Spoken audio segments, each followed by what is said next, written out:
Friends, আমি একটা জিনিস দেখাই আপনাদেরকে। তো আমার এই গাছটা হচ্ছে নীলকণ্ঠ ফুল, আমরা নীলকণ্ঠ বলি, কিন্তু বাস্তবে এটার নাম হচ্ছে অপরাজিতা ফুল। তো দেখেন, আমি চিন্তা করলাম যে এটাতে বাড়িতে চলে যাব, 2-3 দিন থাকবো। তো এটাতে পানি দিব, পানির অভাবে এটা হয়তো মারা যেতে পারে।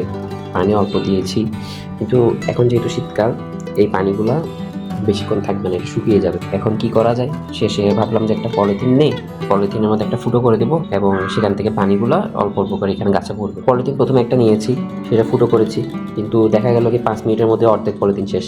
আবার পানিগুলো ফেলে দিয়ে নতুন একটা পলিথিন দিয়ে চিন্তা করলাম যে পানি এভাবে একসাথে না দিয়ে ফোটা ফোটা করে দিই। এটা একটা পাটের দড়ি। তো পাটের দড়িটা পানিতে ভিজিয়ে আমি কি করলাম, এখানে দিয়েছি। জানি না আদৌ পানিটা পড়বে কিনা, কিন্তু এখন দেখেন কি সুন্দর করে ফোটা ফোটা এখানে আমাদের পানি পড়ছে। এটা এই যে এই পাটের দড়িটা হচ্ছে ঠিক এই জায়গাটাতে আমি এদিকে ডুবিয়ে দিয়েছি। পানি ছিল এই এতটুকু পর্যন্ত পানি ছিল। এখন এই দিয়েছে হয়তো বা 30 মিনিটের মতো হয়েছে। পানিটা কমে গিয়ে কোথায় চলে এসেছে দেখেন। এটা আসলেই কাজ করে।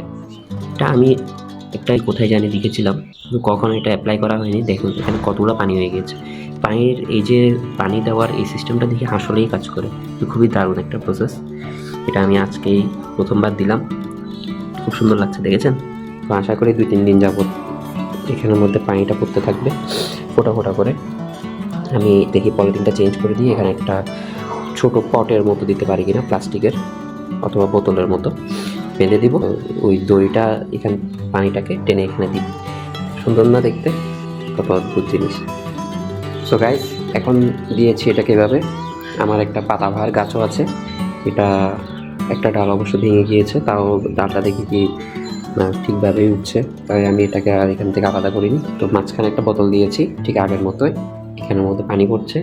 আর পাতাবাহার গাছটা তো আপনার পানির দরকার, এই জন্য এখানে পানিটা পড়ছে। তো এই দুইটা টবের নিচে দিয়ে দুটো ফুটো আছে, এটারও ফুটো আছে। অতিরিক্ত হয়ে গেলে পানি ওই ফুটো দিয়ে বালতিতে পড়ে যাবে, তাহলে আর গাছের শিকড়ে পচন ধরার সম্ভাবনা থাকবে না।